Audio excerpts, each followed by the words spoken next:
Hello everyone, this is Pramod Luta, your maths teacher, and you all are watching my YouTube channel Maths with Pramod Luta. Today in this video we will solve exercise 5.5 of 6th class. तो चलिए पहले question number 1 को पढ़ लेते हैं. Question number 1 हमारे पास दिया है, Which of the following are models for perpendicular lines?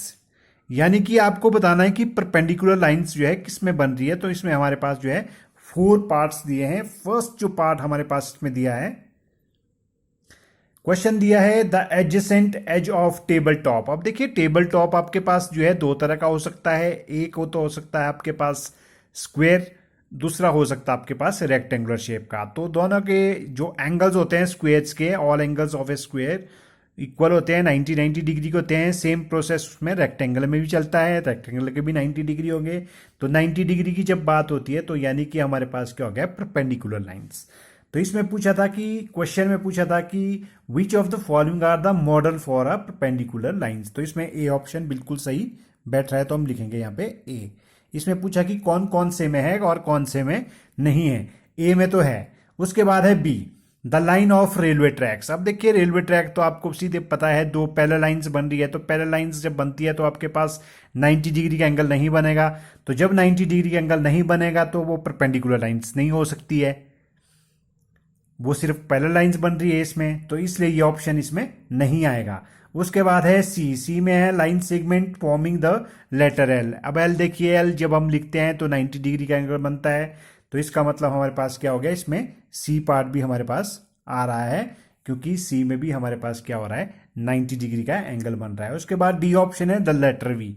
अब वी में क्या है हमारे पास, आपको पता है, देखिए मैं यहाँ पे लिख रहा हूँ वी. वी में जो है ये एंगल बन रहा है हमारे पास, कैसा बन रहा है, एक्यूट एंगल. तो एक्यूट एंगल जब बन रहा है तो यानी कि ये परपेंडिकुलर नहीं हो सकता है. तो इसके जो ऑप्शन आएंगे हमारे पास ए एंड सी हो जाएंगे. Now question number 2. अब देखिए क्वेश्चन नंबर 2 को हम पढ़ लेते हैं. पहले क्वेश्चन नंबर 2 हमारे पास दिया है, लेट पी क्यू. अब दो लाइनें मैं यहाँ पे ड्रॉ कर लेता हूँ, एक पी क्यू और एक एक्स वाई. और ये हमारे पास कैसी लाइन दी है, परपेंडिकुलर लाइंस दी है. तो सबसे पहले यहाँ से इस तरह से मैं एक लाइन ले लेता हूँ. इसमें मैं लिख लेता हूँ पी क्यू, और दूसरी जो लाइन मैं ले लेता हूँ यहाँ पे, उसमें मैं लिख लेता हूँ एक्स वाई.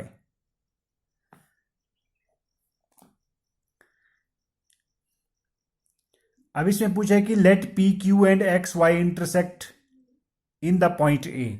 अब ये दोनों जो है ए पे इंटरसेक्ट कर रही है.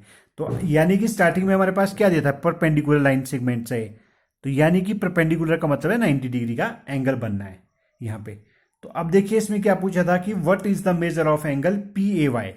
पी ए वाई एंगल का बताना. तो ये 90 डिग्री है तो ये भी 90 डिग्री होगा. तो हम सीधा लिख लेंगे इसमें angle P A Y is equal to 90 degree, क्योंकि ये पॉइंट है आपके पास. पॉइंट के चारों तरफ जो एंगल होता है उसका सम होता है वो 360 डिग्री का होता है. तो इसमें हमारे पास 4 एंगल्स बन रहे हैं. तो 90 मल्टीप्लाई बाय 4 कितना हो रहा है, 360. Now question number 3. Question number 3 है हमारे पास, देयर आर 2 सेट स्क्वायर. अब आपने सेट स्क्वायर देखे होंगे ज्योमेट्री बॉक्स में. प्रोटेक्टर भी होता है, सेट स्क्वायर होता है, डिवाइडर होता है, आपके पास कंपास होता है, रूलर होता है. तो ये आपके पास सारा का सारा जो है ज्योमेट्रिकल एप्लियंसेस आपके पास इसमें है. तो इसमें पूछा है सेट स्क्वायर. तो आपको पता होगा इसमें सेट स्क्वायर में इसमें पूछा कि what is the measure of the angle of the form eight there corners. मतलब एंगल्स कितने कितने के बन रहे हैं.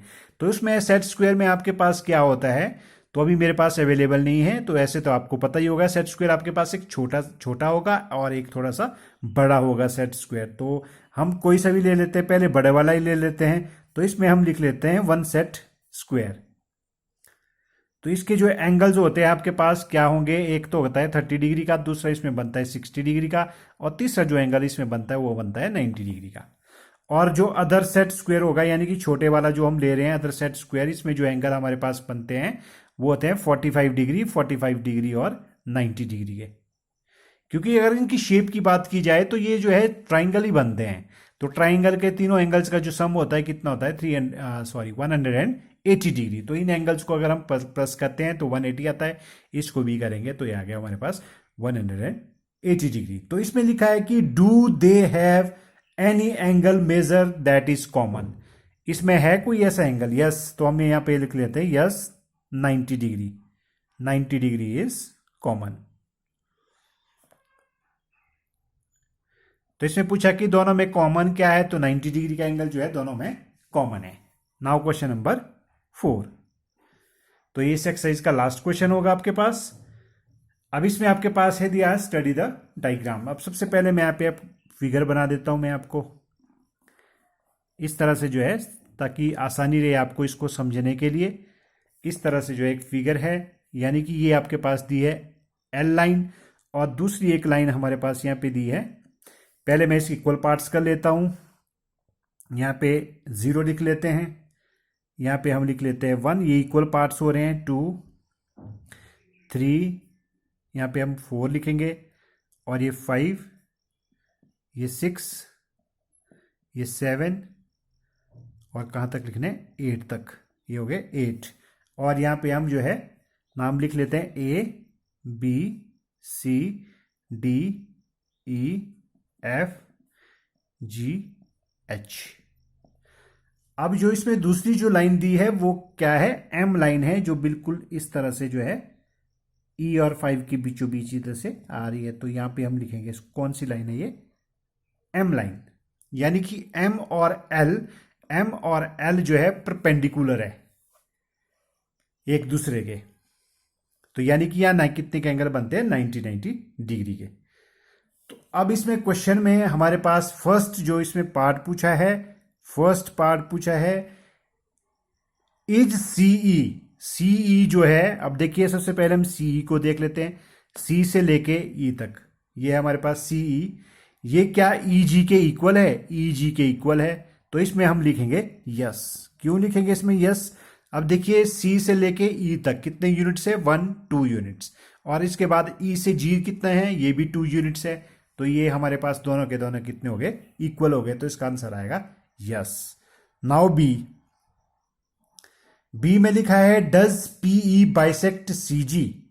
अब देखिए पीई, अब पीई कहाँ है, मैंने यहाँ पे पॉइंट जो है लिखा नहीं है, तो मैं यहाँ पे लिख लेता हूं पी पॉइंट जो है इस पे था।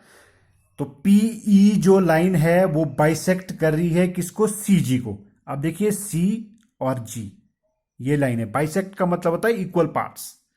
तो इक्वल पार्ट्स का मतलब है कि जो ई है, ई से जो है लेफ्ट हैंड साइड में भी आपके पास उतने यूनिट होने चाहिए और राइट हैंड साइड में भी उतने ही यूनिट होने चाहिए। यानी कि कहने का मतलब है ई से जो है सी कितने यूनिट दूर है, तो यहां से 2 यूनिट्स है, और जी भी जो है 2 यूनिट्स दूर है, तो इसमें भी आएगा हमारे पास यस। बाइसेक्ट का मतलब होता है इक्वल पार्ट करना। उसके बाद सी ऑप्शन है, सी पार्ट हमारे पास इसमें क्वेश्चन में दिया है identify any 2 line segments for which P is perpendicular bisector. अब देखिए पीई जो है बाइसेक्ट कर रहा है, आपको लाइन सेगमेंट्स बतानी है एनी 2। अब देखिए यहां से हमने बताना है, सबसे पहले है डीएफ भी हम लिख सकते हैं, डी से लेके एफ तक ये लाइन सेगमेंट, क्योंकि 1 यूनिट इधर को है 1 यूनिट इधर है, इक्वल लेना है। 2 यूनिट अगर आप राइट हैंड साइड में लेंगे तो इसके भी इधर आपको 2 यूनिट्स लेने हैं। अगर आपके 3 यूनिट्स लेंगे तो इसमें भी आपके पास 3 यूनिट्स आएंगे। तो ऑलमोस्ट आपके पास यहाँ पे कितनी लाइन सेगमेंट्स आ रही है, 3 लाइन सेगमेंट्स आ रही है, जो पीई जो है जिसको बाइसेक्ट कर रही है। तो यानी कि हम इसमें से जो 3 में से कोई सा भी लिख सकते हैं। तो सबसे पहले हम डीएफ भी लिख सकते हैं, तो डीएफ लाइन सेगमेंट। अब देखिए ई से जो है डी इक्वल दूरी पे है और एफ पे भी 1 यूनिट की दूरी पे है, तो इसका मतलब ये इसको बाइसेक्ट कर रहा है। और दूसरी हम कौन सी लिख सकते हैं, एंड दूसरी हम लिखेंगे यहां पे सी जी। तो सी जी लाइन सेगमेंट भी हम लिख सकते हैं, क्योंकि ये भी इसको बाइसेक्ट कर रही है। बाइसेक्ट का मतलब बाइसेक्ट, परपेंडिकुलर भी इसमें लिखा है, परपेंडिकुलर का मतलब 90 डिग्री हो। तो पहले ही जो है हमारे पास दिया है कि एल और एम जो है ये परपेंडिकुलर है। नाउ डी, अब देखिए इसमें डी है आर दीज ट्रू। अब सबसे पहले इसमें लिखा है कि A C is greater than F G. अब सबसे पहले हम क्या देखते हैं, ए सी। अब ए सी को देख लेते हैं, ए से लेके सी तक कितने यूनिट्स हो गए, 1 2 यूनिट्स। उसके बाद एफ जी, एफ और जी इसमें देखो 1 यूनिट है, इसमें एफ और जी लगातार पॉइंट है, लेकिन ए और सी के बीच में बी भी और है। तो लेकिन ये इक्वल नहीं हो सकती, क्योंकि ए सी बड़ा है और एफ जी छोटा है। तो इसमें हमारे पास स्टेटमेंट क्या बनेगी, यस, क्योंकि ए सी बड़ी है। ये इसका फर्स्ट पार्ट था डी का। नाउ डी का सेकंड पार्ट हमारे पास क्या दिया है, इसमें दिया है कि C D is equal to G H. अब देखिए इस फिगर में हम देख लेते हैं सी डी। अब सी डी यहाँ पे है यानी कि 1 यूनिट है। उसके बाद जी एच है तो जी एच भी यहाँ दिया जी एच, यानी कि सी के बाद डी आता है, जी के बाद एच आता है, तो यानी कि सेम यूनिट है, 1 यूनिट है, तो इसमें भी हमारे पास क्या आएगा, यस। Now third. अब देखिए थर्ड पार्ट हमारे पास इसमें क्या दिया है, B C less than E H. B C छोटा है ई एच से। अब देखिए यहाँ पे बी सी है, बी के बाद सी पॉइंट है यानी कि 1 यूनिट है। अब ई से एच, अब देखिए ई से लेके एच तक, इसके बीच में एफ भी है, जी भी है, यानी कि आपके पास 1 2 3 यूनिट्स हो गए। तो बी सी होगा 1 यूनिट, ई एच हो गया 3 यूनिट, तो यानी कि बी सी छोटा हुआ, तो इसमें भी हमारे पास क्या आएगा, यस। तो यानी कि जितने भी इसमें पार्ट्स दिए थे डी में, ये सारे के सारे कैसे थे, यस थे। तो ये रही आपके पास एक्सरसाइज 5.5, जिसमें हमने सारे क्वेश्चन सॉल्व किए हैं, क्वेश्चन 1 से लेके क्वेश्चन 4 तक किए हैं। आई होप दैट आपको ये क्वेश्चंस अच्छी तरह से समझ आए होंगे। नेक्स्ट जो एक्सरसाइज है we will do next video. Thank you so much for watching this exercise.